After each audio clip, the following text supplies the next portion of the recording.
Burrow airs it out. Chase. Hello. Touchdown. And I got a voice inside that needs to be fed.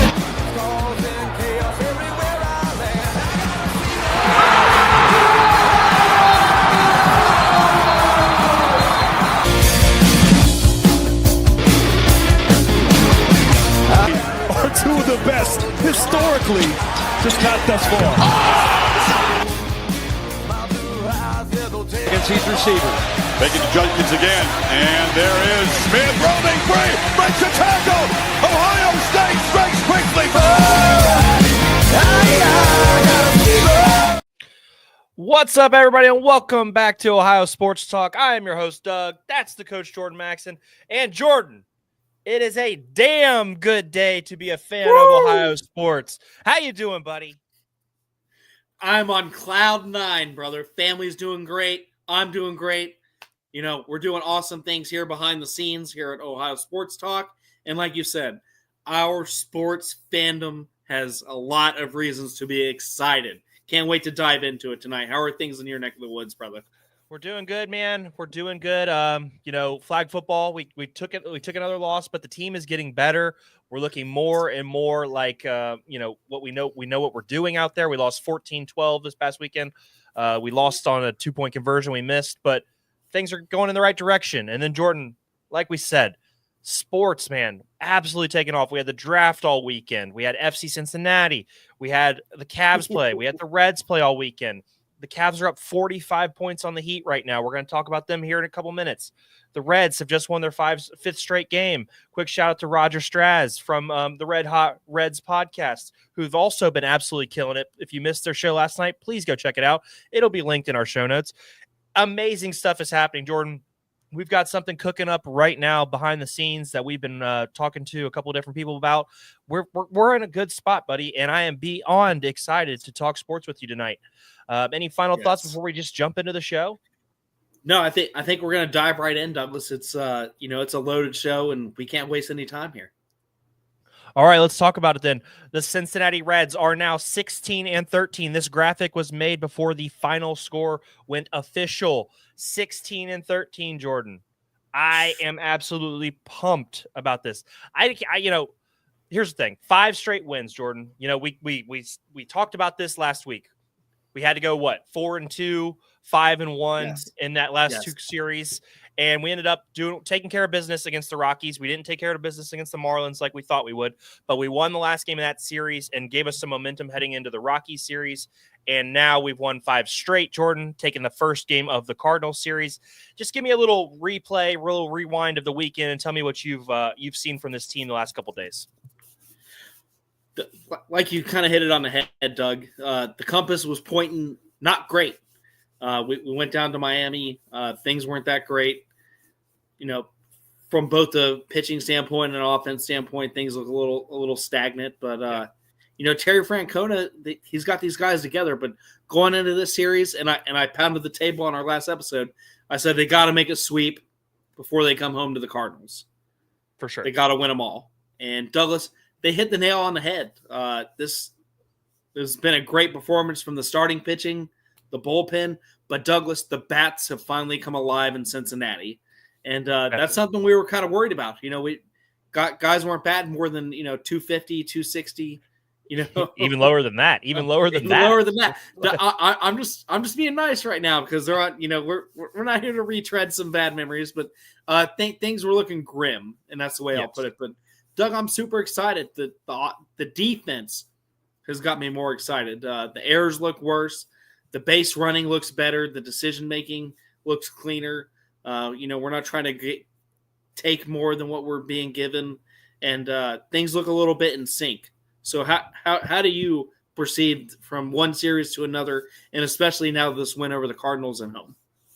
Well, and I think, anytime you sweep a team, that just adds to your confidence level. It just gives you that extra oomph that you probably need, and coming back home after that, after what, 9 straight games on the road, coming back home, you get a little extra juice. And quick shout out to Nick Martinez, a guy who, I feel like has been the weak link of the starting rotation so far. he came out and pitched a damn good game today. 6 innings, gave up 5 hits, 1 earned run, 3 Ks. He walked 2 guys, but he was consistent. After that first inning, when he gave up the RBI double to Arenado, he was consistent. He kept his breaking ball down low. He didn't give up anything, high in the zone. And I thought he pitched a really damn good game today to give the Reds a chance to win. And like you said, the bats timely hitting today, Jordan. Jose Trevino, a guy who is a backup. When he comes into the season, they're thinking he's going to be a backup catcher. He's been our everyday guy with wins, obviously mixed in, who's also done a damn good job. He hits the 1-run solo shot, and that was huge. I mean, that's absolute momentum and continued on. And then, a couple more timely hits. Hayes continues his on-base streak. Then Marte with the triple, the RBI triple. Gavin Lux, 3 for 4 today with an RBI. These guys are just hitting at the right time, and it's been wonderful. I've been extremely, watching Marte play these last couple weeks has been such a breath of fresh air. Not having to watch Candelario. I know we signed up, but days continue to be numbered with how well Marte is playing and how well everybody else is playing around this situation. So, to me, Jordan, very excited. I thought this was a really needed a victory tonight because the Cardinals, have been the Reds' nemesis for a long time. Yeah, they're not the Brewers in the terms of beating us up anymore, but they've kept the Reds down for a long time. So it's nice to get a win against them, and just really impressed tonight. Really, really impressed with the Reds and their 3-1 victory over the Cardinals in these last 5 games, winning 5 straight. Jordan, tomorrow night, Reds back at it. Opportunity to win 6 straight. I think, Brady Singer will be on the hill. Brady Singer's a guy that we definitely trust to go out there and throw a good game. They've got Miles McAllis on the pill. He's got a 5.70 ERA. He's a guy who's touchable, Jordan. He hasn't given up a home run this year, but neither had today's starter until Trevino hit one. So I think the Reds are in a good spot. They're in a sweet spot. Now that we got the Martinez win, that sets up Singer. And then we get back to the top of the rotation, or then we get to Abbott, and then we get back to the top of the rotation. I feel really good about this,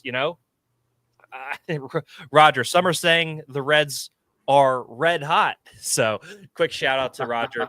But Jordan, give me some thoughts going forward about this team, 5 straight, man. I am pumped. For me, it's not the pitching, Doug. The pitching's always been there. We had a couple woes against Miami and a little bit before that, but the pitching has been the heart and foundation of consistency here. It's if the bats can stay hot enough to give our pitching the run support they need. Even with the flaws in the defense, I think that, it's all going to come down to the hitting for these guys. Yeah. And that's a lot of the early losses, when we had pitchers under 1 ERA, 2 of them in the beginning of the year, just not get any run support. So if these guys can continue to hit well, Douglas, I think that eases a lot on the defense, and the pitching staff is going to carry them to the victories. So as long as the hitting stays consistent, we're going to be fine. And that's a good point.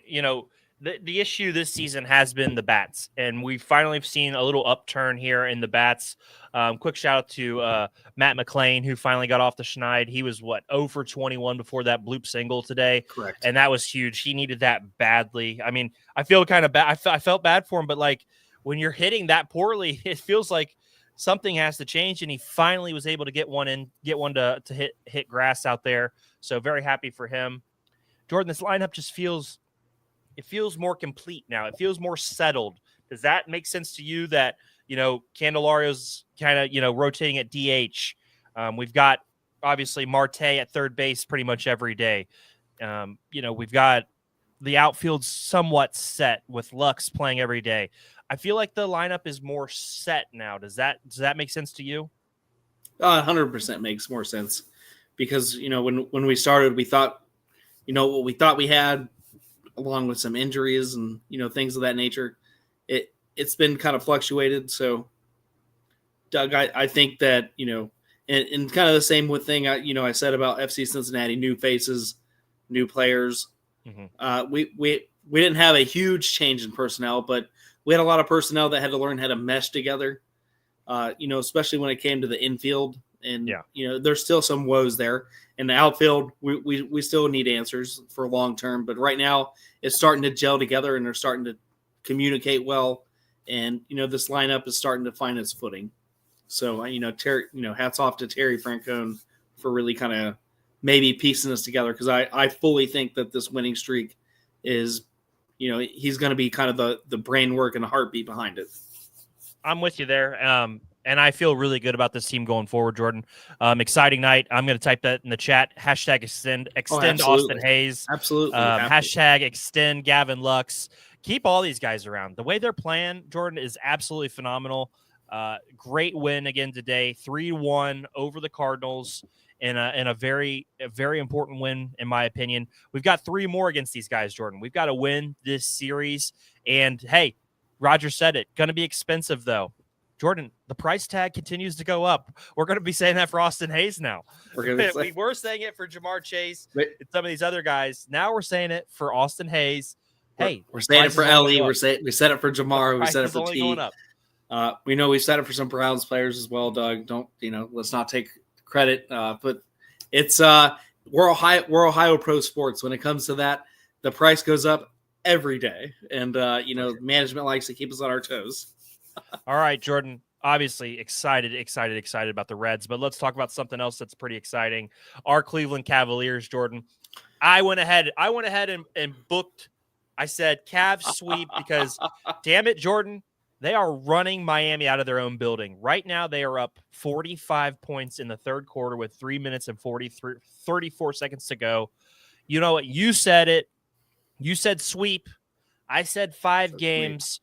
I've been impressed with how well they've handled Miami. Quick shout out to Jenna. What's up, Ohio Sports Talk? And then go Cavs with the brooms. We appreciate that. I mean, I thought 5 games, Jordan. I thought they'd be able to steal one from us game 3, but no, the Cavs have absolutely put their foot down. They have kicked the shit out of the Heat, guys. It's been impressive, Jordan, the way they've dismantled this team. And the Heat aren't a great team, are they? They're just not. But I thought the way they've handled them outside of game 2, I've been impressed. And I'm not going to take anything away from them. The Heat, they came from the 10 spot. Doug, that's an exhausting journey to go through, the play-ins that they had to win every night.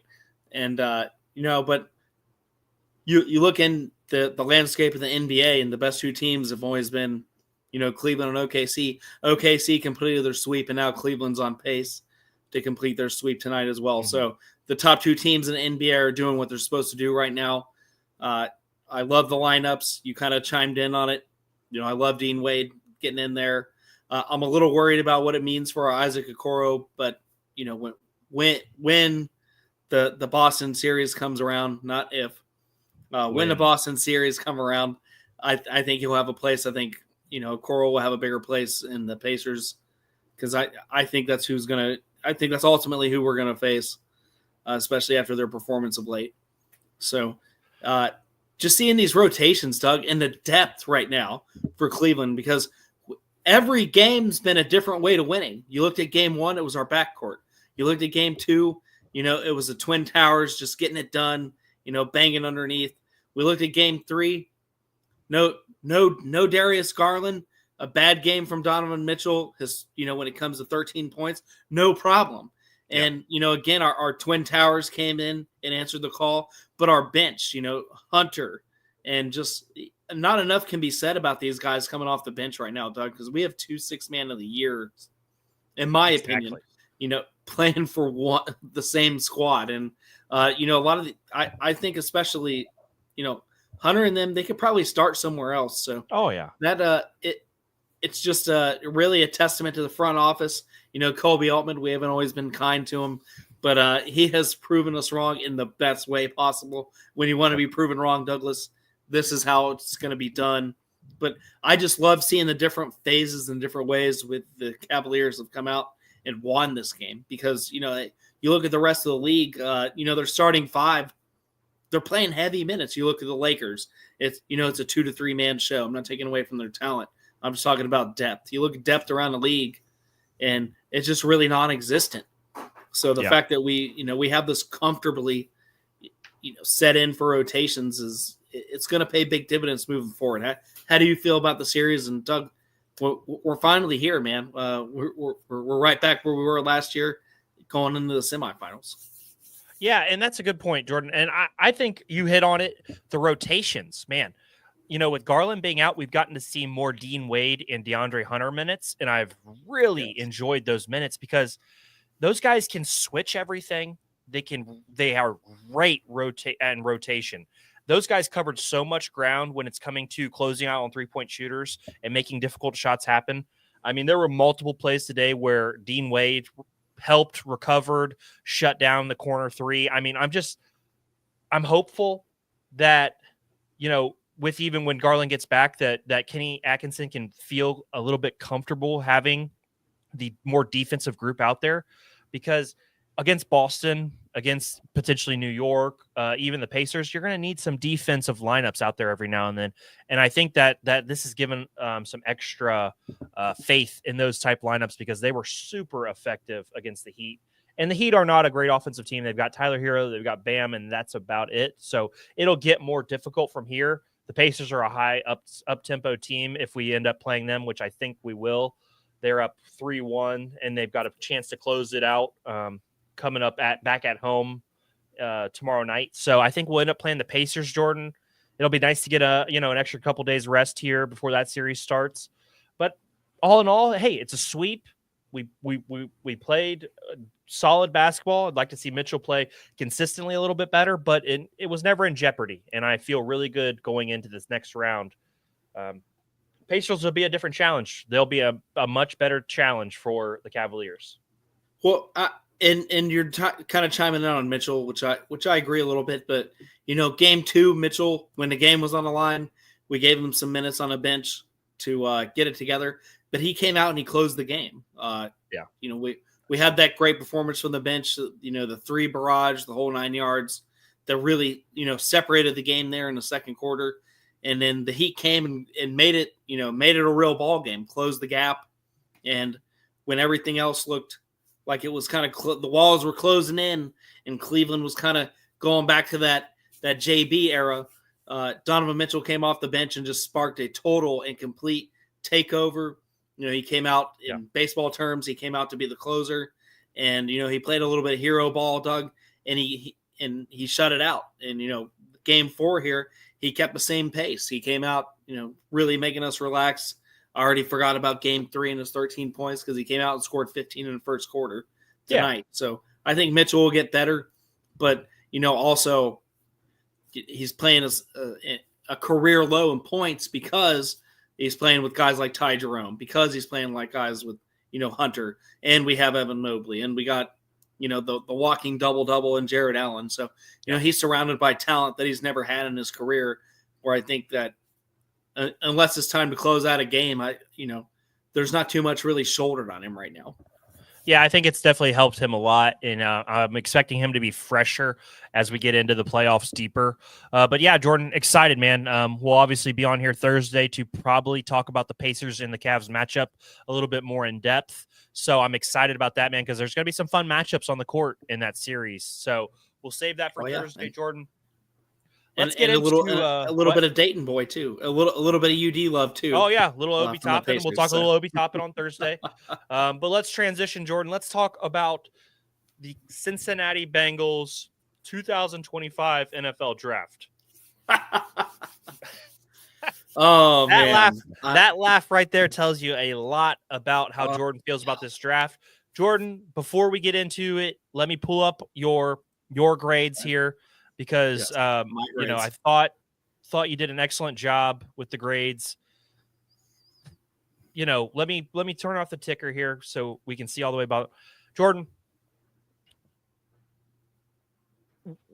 When you give C+ to a player that's your first round pick, what goes into your thought process there, Jordan? I know we broke it down on X, and I know we talked about it quite a bit, but let's rehash it a little bit.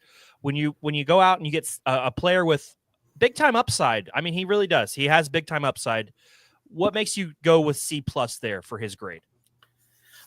I'm not taking anything away from Stewart's upside, Doug, but to bring out somebody's upside and somebody's ceiling, you have to have the culture, you have to have the coaching, and you just have to be that team. And Cincinnati historically, Doug, when we reach for potential and we reach with athleticism, and we saw the measurements and we saw the workouts and we saw the oohs and ahs on the combine, and I'm not taking anything away from him, but it's just a reach. It's a project player on a defense that was ranked 28th in the league.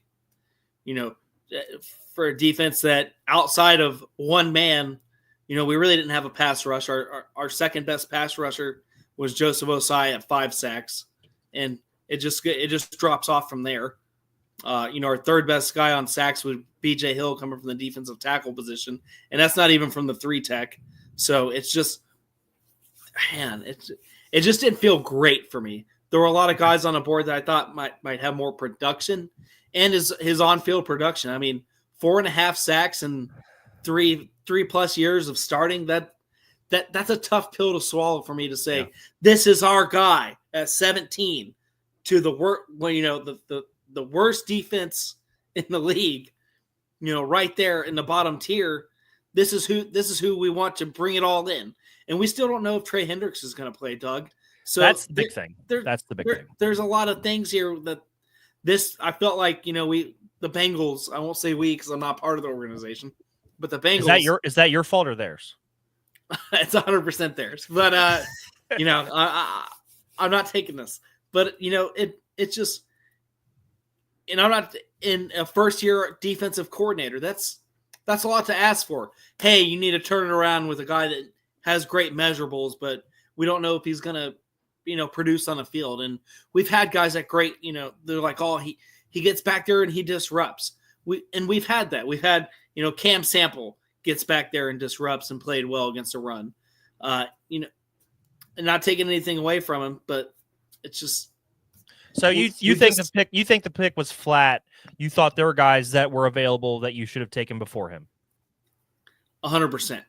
Okay, I think that's that were fair. available, and if we didn't believe the defensive end was available in round 1, then we should have swung for the fences somewhere else. Okay, I think that's fair. So C+ for Shamar Stewart. You went B for Demetrius Knight Jr. I liked what you said about him. You think he's got a future in terms of being the guy who's calling the signals for the Bengals defense.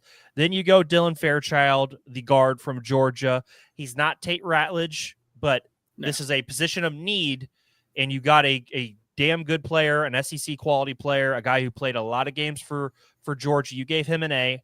Do you think the A was because of who he is as a player, or do you think because of how well it fits the need of the team?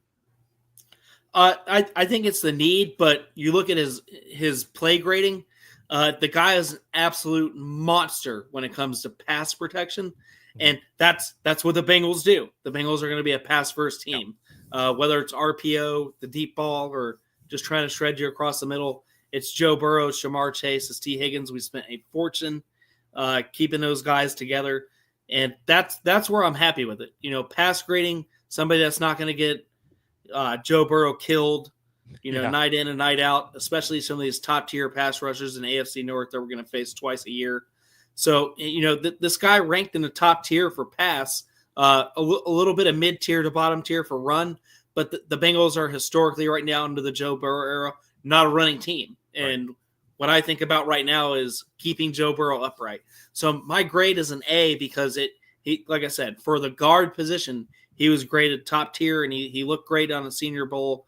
He looked great on tape, and pass protection is going to be everything for the Cincinnati Bengals. So that's kind of where my grade's at.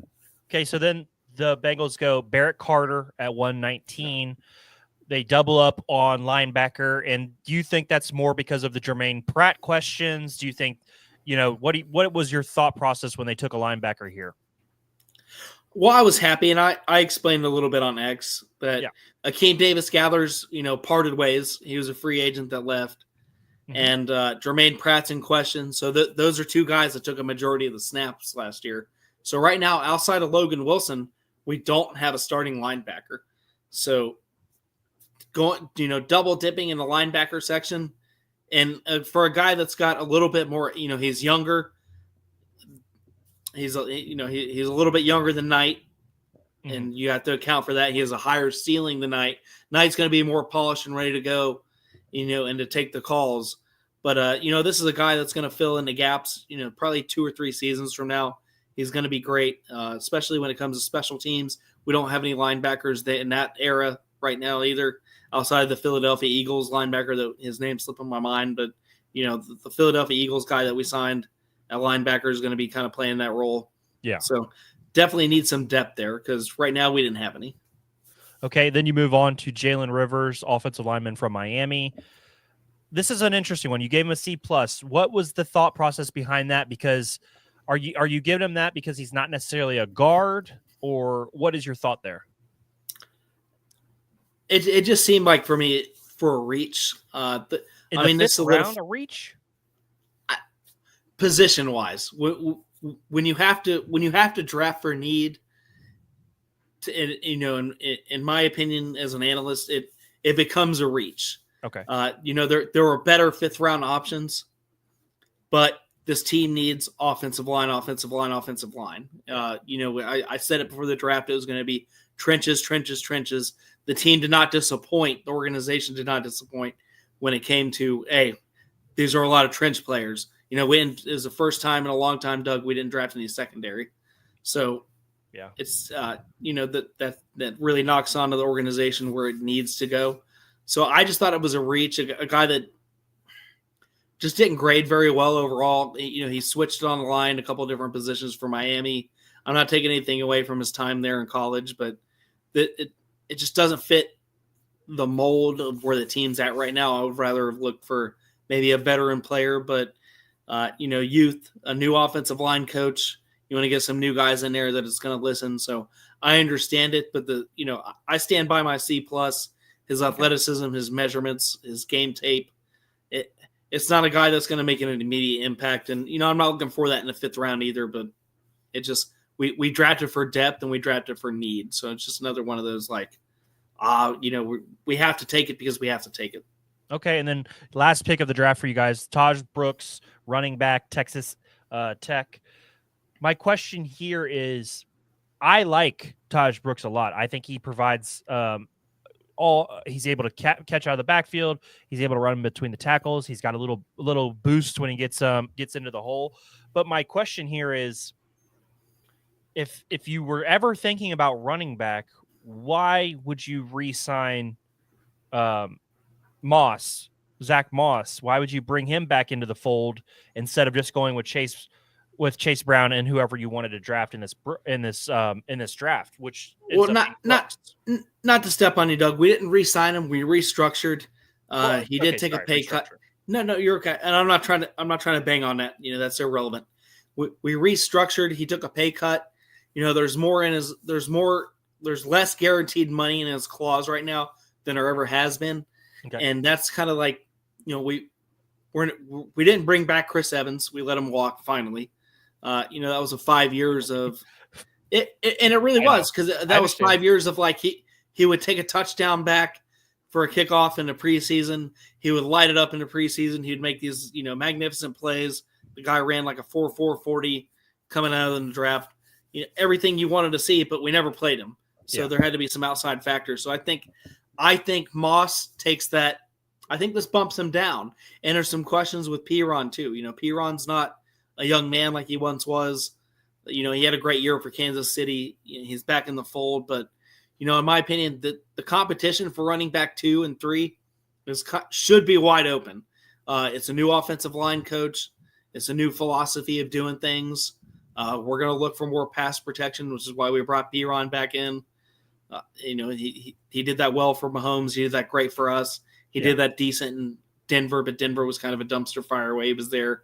So, I think it's going to be the wild, wild west. I like it. I gave it a B because it was all great. The guy's ready to play. So, and Joe Burrow can get anybody the ball in space. So if he gets in space and is able to make some home run plays, I'm all for it. Okay, and then let's talk about your final grade, a B-. I'm not sure how the grades you actually gave out equate to a B-, but I think you are right in that B area. Jordan, top to bottom, give us your a little bit more in-depth thoughts, and then we'll go over and talk about my Brownies. I'm going to kind of retread myself, Doug. I'll keep echoing it.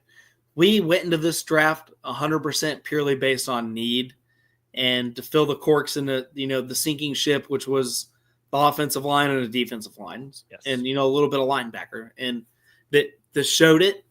And I'm not going to take anything away from these athletes. I'm excited to see them come, but this draft wasn't a win for Cincinnati because, again, we drafted for need, not to polish a team that's ready for a championship. We're trying to get a team back into the playoffs, after 2 years of being out of it. So, it's a B because some of these guys are going to be, immediate impact. Some of these guys are going to be forced to start. Yeah. Especially on offensive line, because right now we have 2 trash cans and it can't be that way moving forward.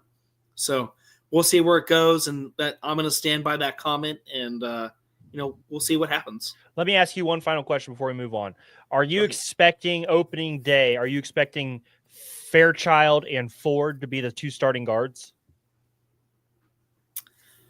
Unless you guys sign Reisner or one of those guys, obviously. I don't think, the unrestricted free agency went our way.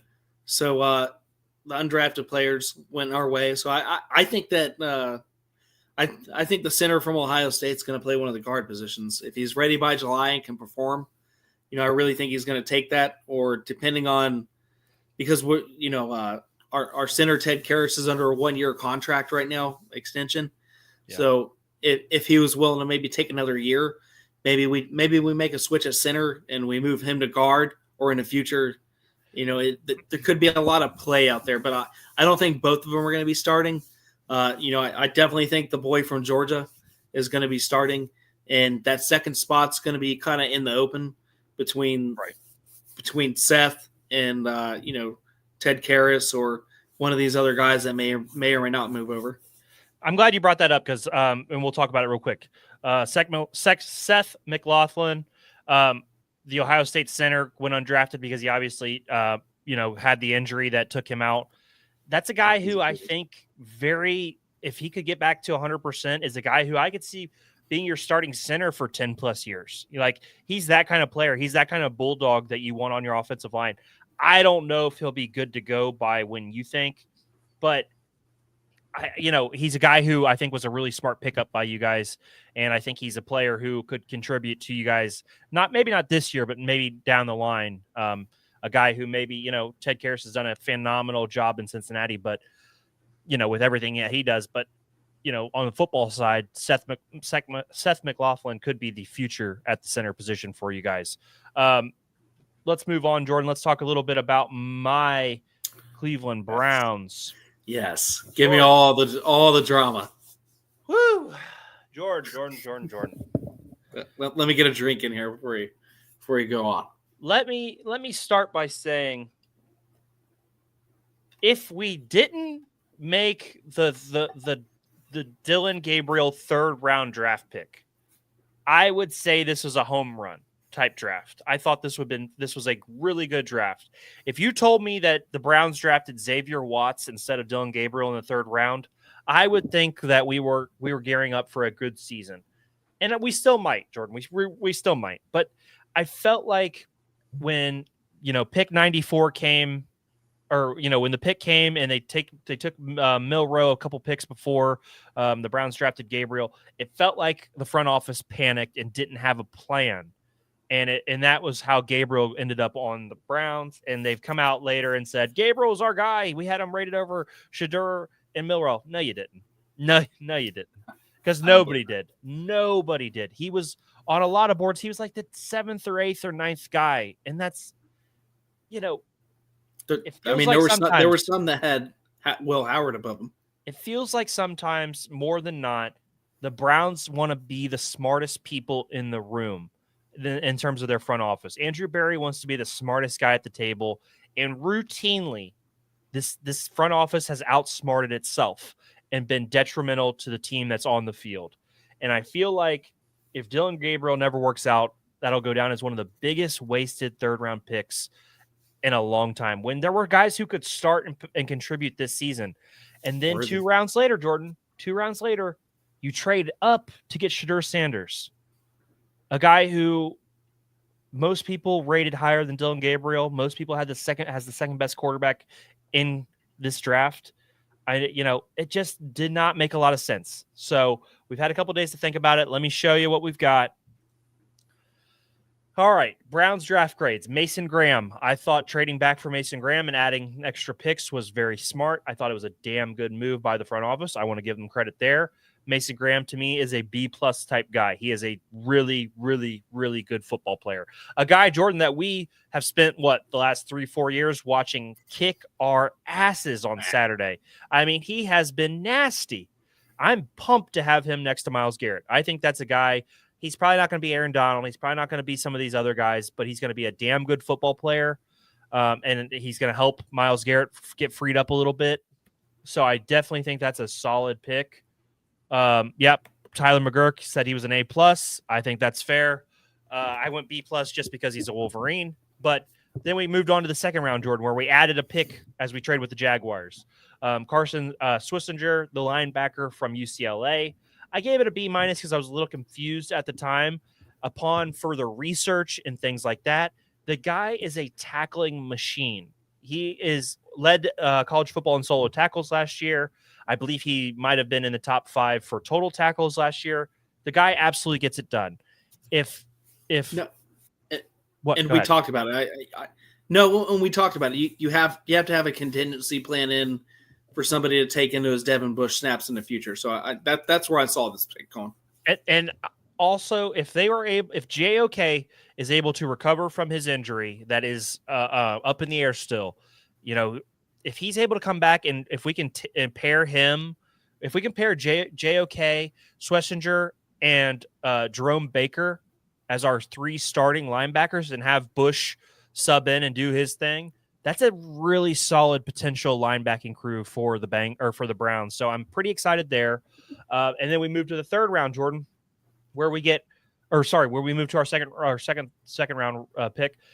Quinshon Judkins, Ohio State. I was happy as hell to get Judkins here. He's a guy who could be an every down back. He's a guy who can tote the rock. He can carry the load. The Browns want to set up the pass with the run, and he's a guy who can do that. And he's, I would assume he's probably Nick Chubb's replacement, Jordan. Nick Chubb, a guy who I've loved for a long time. He's been a staple in Cleveland. Maybe that time is over now that they've drafted 2 running backs in this draft.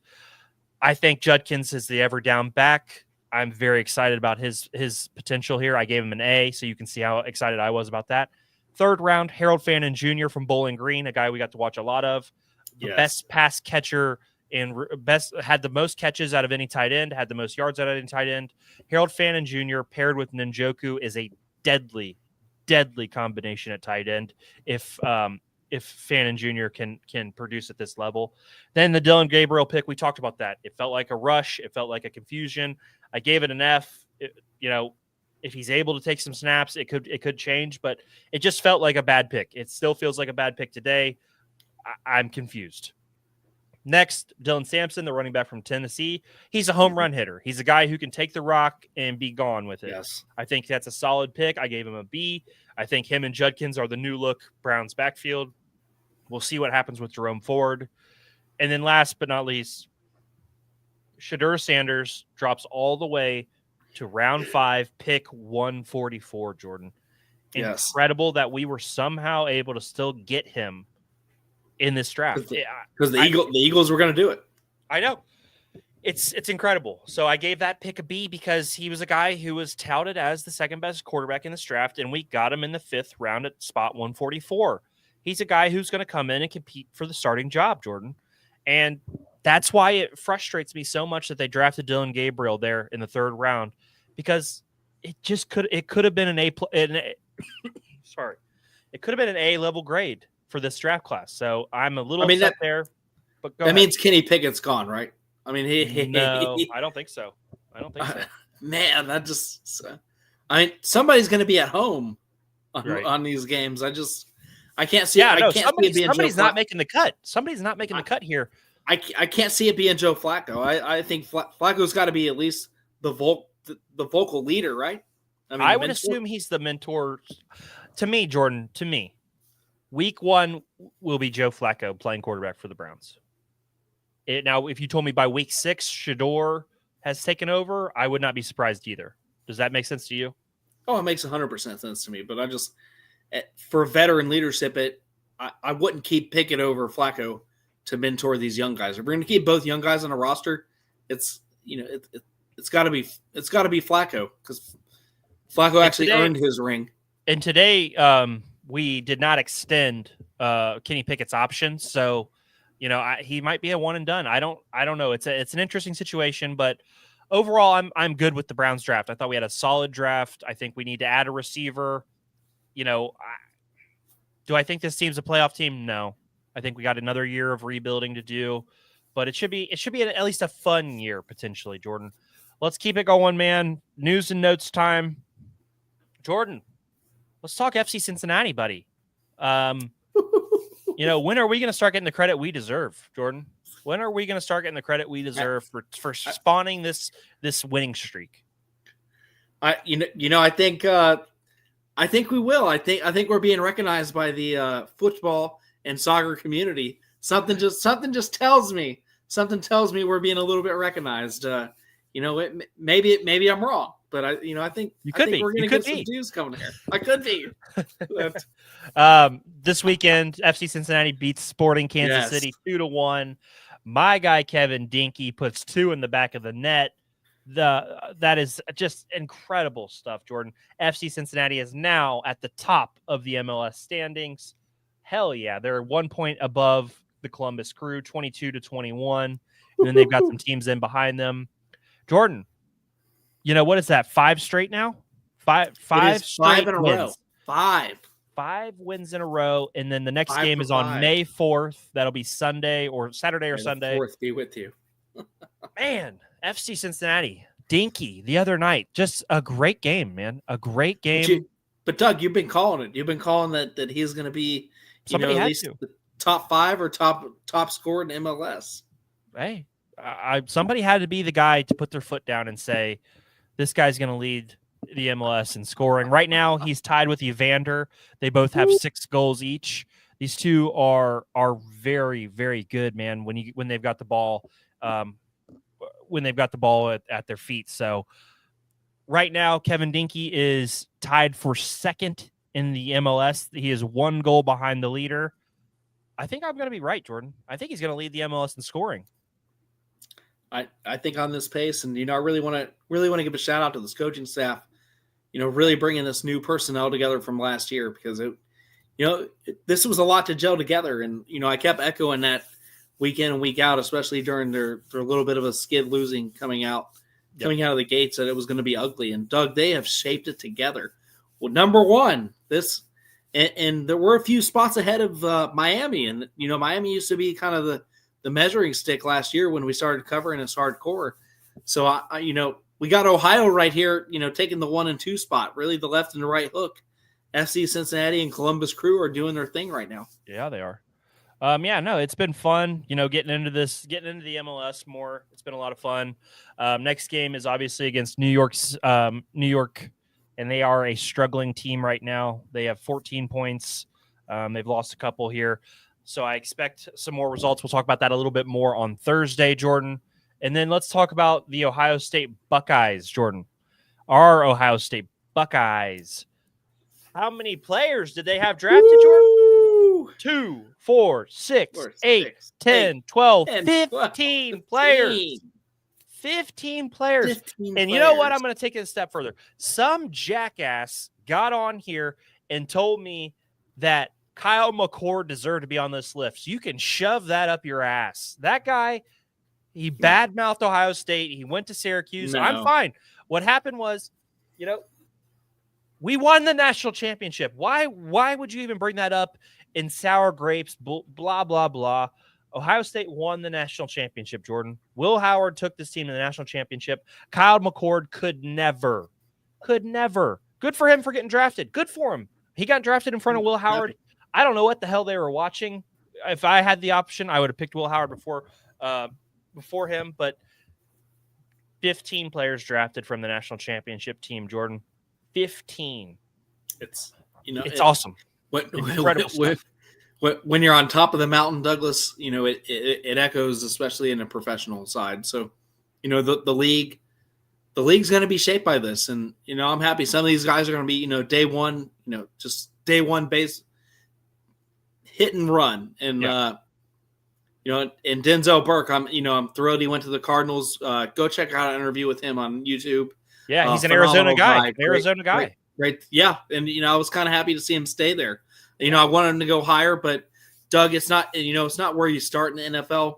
It's where you finish. And just making it to the league is that, that's the mission, making it to league. But, and I'm not trying to open up sores for any Cleveland fans. Ibuka going to the Bucks. That's gonna be some. What do you mean, Jordan? What do you mean? What do you mean by that? What are you trying to say? I'm just saying there's a quarterback in Tampa Bay that's going to have. Did Carson Palmer never leave you guys? Did Carson Palmer never leave? Oh, okay. Cool. Carson Palmer, he played an NFC Championship game for Arizona. What happened? You're right. But I just thought he got smeared in Oakland first. But I just thought this was very impressive. 15 draft picks, 4 guys go in the first round, and then we just pile it on there. Judkins goes 36 to Cleveland. Henderson goes 38 to the Pats. Then some of the other defensive guys. Jack Sawyer went a little later than I thought to Pitt, which, man, you add him to Pitt's defense on the other side of on some of the pass rushers they've got. He's going to have some fun there in Pitt. Unfortunately, it'll be blitzing our quarterbacks, so I'm not going to love that. I think JTT is going to have a field day in Indianapolis. Yeah, I mean, I like some of the spots here. Let me say this, and I am by no means a Pittsburgh fan. I hate them. They are a rival. They are the big mean brother who kicks our ass all the time. Will Howard going to Pitt, Jordan? Does that not feel a little? He's got like a little Big Ben to his game, with the not the durability, not the size, right. Overall size, but he's got a strong arm. He makes good decisions. It feels like if they could get that defense going, maybe he could be the guy there in a couple years. Well, I mean, Douglas, they've always been successful with Ohio or Ohio State guys because, Big Ben came out of Miami of Ohio. San Antonio Holmes played a lot of games for him. Cam Hayward is, finishing his career there. And, and the list goes a little bit deeper. So it just, it makes sense. They went back on defense for an Ohio State guy. They went back to a quarterback for an Ohio State guy. And, I give them like week 6 or 7 before they finally move off of Rudolph for him. 100%. I think they, they're going to win games because of the Pittsburgh Steelers. They hard-nosed running game. They redefined their running back situation. They got a little bit younger in some areas, but let's be honest. We saw Rudolph and what he had the first time. We saw him, play in Tennessee, which wasn't great. I know Tennessee was kind of a dumpster fire, but still had a top 10 defense behind him. So I just think he's waiting in the wings. Rudolph's kind of the temporary guy. I either week 7 or definitely sometime in week 12 or a little bit long. They're in the bottom tier of the season. Doug, I didn't mean to say top, but in the bottom tier of the season. That Will Howard's going to get some snaps, and it's probably going to come back to haunt us. I'm with you, man. But huge congratulations to everybody from Ohio State who got drafted. Incredible stuff. 15 players go in the draft this year. Awesome. Jordan, give us a little update on the Alternate Lift-a-thon one more time, just so everybody knows that's listening. We got it coming up. We still got time to donate. Whether it's $1, $5, we ourselves here at OST have donated some money ourselves to get it kind of going. It's been great on social media. Our followers have retweeted it. We know we've got a good collection on the plate. I'm specifically representing the young man, so it's I'm really excited. These guys are busting their tails right now in the off season. We're getting it done. We're lifting weights a couple days a week. We're playing a little bit of basketball. I'm joining a little bit. I'm getting beat up a little bit myself, but it's been fun. That's what coaching's all about. And just really get back to these kids. They're busting their ass. We were in the quarterfinals last year for the state championship, and we want to go further and harder this year. We want to bring the ring back home. We're in a different division, so it's really it's really going to be fun, Doug. I just Owen O'Connell, look him up. Scan our QR code. It's on our page. It's on our Facebook page. It's on my personal page.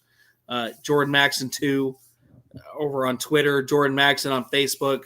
So really reach out. I love this organization. I'm coaching here, and there's a lot of great things to be said. So anything helps. These guys are earning it, I promise. And I'll be doing a little benching myself on the lift-a-thon. We'll have those videos coming out here in a few weeks. The old man's getting back in shape. I'm thinking strained pec, folks. I'm thinking strained pec. Strained pec or torn pec? Strained. I'm not going that far. But I'm thinking, last thing, I'm thinking torn shoulder. For the Venmo, it's at Alter HS. Yeah. So at Alter HS. If you want to help, give the Alter Knights program a little extra boost, anything helps. But Jordan, a great cause, a great show tonight, Jordan. A great show tonight. Loaded. 165 live viewers. We appreciate each and every one of you guys. Man, some fun stuff, Jordan. Some fun stuff in the wings. We've got some conversations going on behind the scenes. We've got these badass Ohio Sports Talk stickers. If you subscribe to the YouTube channel and you send us a DM showing us that you subscribed, we will send you an Ohio Sports Talk official sticker. So there you go. A little incentive to hit that subscribe button. Jordan, our subscribers are almost at 630. So that would be awesome, guys. Think about that. We would love to send you out a sticker for Ohio Sports Talk. And if you want a sticker, hey, hit us up, man. We'd love to get these things out here and get the ball moving and get that Ohio Sports Talk name out there as much as possible. Jordan, any final thoughts before we hit the road tonight? No, it's been a great show. I know our viewership's been up against a lot, especially post draft. NBA playoffs are going hard. My mind's already there, but it's we love everything. We love the interactions. X has been super hot. Doug has been on it all weekend long. I cannot take any credit whatsoever. I got a few tweets out there and even some that resembled maybe a repeat of what he already said. But, that's what you get sometimes when you're running a tandem. But, Doug, you've been on it. I want to say thank you from the bottom of my heart. Our viewers, thank you, 165 tonight. Hit that subscribe button, interact with us, DM us, any sponsors out there that, want to interact with us, see what we got. We'll see what you guys got, what we can bring to your business, what we can bring to your brand. We would love to do it. Football season's right around the corner. That means it's going to be the busiest season for everybody. So, hit us up. This has been a great show. Doug, do you have any save rounds? Nope, guys. That's been Ohio Sports Talk. I'm your host, Doug. That's the coach, Jordan Maxon, and we'll see you guys live Thursday night at 9 o'clock. Can't wait. Hell of a show tonight, buddy. See you then.